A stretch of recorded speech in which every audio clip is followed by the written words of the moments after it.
সাতক্ষীরার শ্যামনগরে ঘূর্ণিঝড় রিমালে ক্ষতিগ্রস্ত ৬৪টি পরিবারের মাঝে নগদ অর্থ বিতরণ করেছে নারী উন্নয়ন সংগঠন প্রেরণা।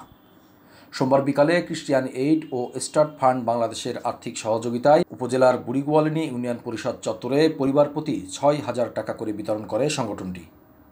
অনুষ্ঠানে প্রধান অতিথি হিসেবে উপস্থিত থেকে শ্যামনগর উপজেলা পরিষদের মহিলা vice chairman Mrs Khaleda Ayub Dolly উপকারভোগীদের হাতে এই অর্থ তুলে দেন। এ সময় বুড়িগোয়ালিনী ইউনিয়ন পরিষদের চেয়ারম্যান হাজী নজরুল ইসলামের সভাপতিত্বে বিশেষ অতিথি হিসেবে উপস্থিত ছিলেন প্রেরণার কার্যনির্বাহী পরিষদের সভাপতি ইলা দেবী মল্লিক, নির্বাহী পরিচালক শম্পা গোস্বামী, সহ সম্পাদক কণিকা সরকার, প্রথম আলোর নিজস্ব প্রতিবেদক কল্যাণ ব্যানার্জি প্রমুখ। অনুষ্ঠানে জানানো হয়, ঘূর্ণিঝড় রিমালে ক্ষতিগ্রস্তদের ঘর মেরামতের জন্য এই নগদ অর্থ বিতরণ করা হয়েছে। আপনারা অন্য কাজে ব্যয় করবেন না।